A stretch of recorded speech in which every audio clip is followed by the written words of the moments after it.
अस्सलाम वालेकुम and welcome to JS global capital. मैं हूं शुजा कुरैशी। व्यूअर्स, पिछली वीडियो में आपको बताया था कि जब भी आप किसी कंपनी का शेयर खरीदते हैं तो ये ज़रूर जहन में रखें कि उस कंपनी के आप बिज़नेस पार्टनर बन रहे हैं, क्योंकि वो कंपनी कोई बिज़नेस कर रही है।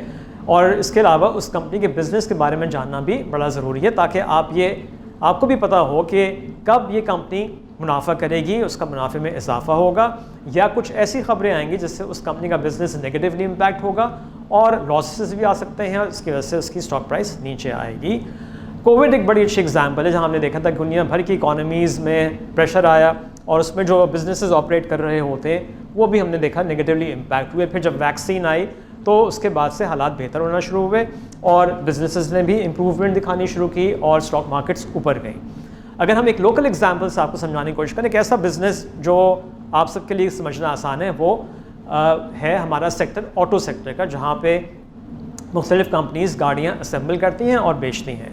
अब गाड़ी जब असेंबल करने की बात होती है तो उसका मतलब है कि कुछ पार्ट्स लोकली बनते हैं और कुछ पार्ट्स इंपोर्ट किए जाते हैं। तो जितना आपका रुपया, आपकी करेंसी स्टेबल होगी अगेंस्ट US डॉलर, तो वो आपकी गाड़ियों की कीमतों को एक सतह पे रखेगी। हमने रिसेंटली देखा कि हमारा रुपया अंडर प्रेशर आया और उसकी वजह से इंपोर्टेड पार्ट्स की कॉस्ट बढ़ गई, लिहाजा गाड़ियों की कीमतों में इजाफा करना पड़ा कंपनी को।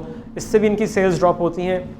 दूसरा फैक्टर इंपॉर्टेंट है इंटरेस्ट रेट्स का। अगर इंटरेस्ट रेट्स हाई होंगे तो कार फाइनेंसिंग महंगी हो जाएगी और मंथली इंस्टॉलमेंट भी लोगों के लिए अफोर्ड करना मुश्किल होगा। एक और रीज़न कि सेल्स ड्रॉप होंगी।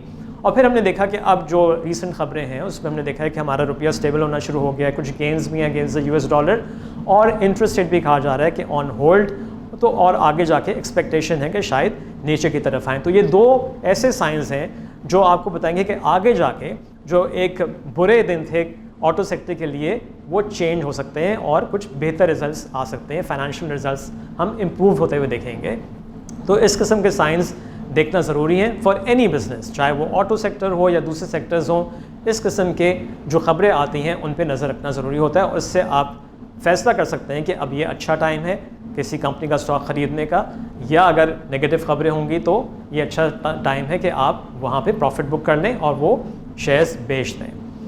अच्छा, इसके अलावा हमने पिछली वीडियो में आपको डिविडेंड यील्ड के हवाले से ही बताया था कि डिविडेंड यील्ड क्या होती है, थोड़ा एक्सप्लेन भी किया था। इसको कैलकुलेट कैसे करते हैं ये ज़रूर याद रखें कि किसी भी स्टॉक की जो प्राइस है, स्टॉक प्राइस है, वो उसकी फ्यूचर अर्निंग्स पे, आने वाली अर्निंग्स पे डिपेंड करती हैं। उसको डिस्काउंट आज ही कर रही होती हैं। हम डिविडेंड यील्ड कैसे कैलकुलेट करेंगे? हम ये फैसला कर सकते हैं कि लेट्स सपोज किसी कंपनी ने इस साल अच्छा डिविडेंड अनाउंस किया और अगर अगले साल भी उसकी परफॉर्मेंस ऐसी ही रहेगी तो वो उतना डिविडेंड दे सकता है, या आप थोड़ा सा कंजर्वेटिव होकर भी कैलकुलेशन कर सकते हैं।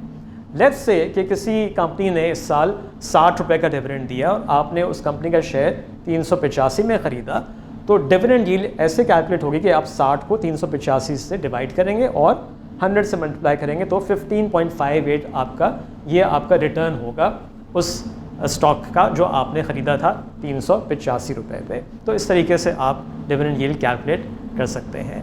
हम अपनी अगली वीडियो में आपको बताएंगे कि फाइनेंशियल फ्रीडम क्या होती है। So stay tuned.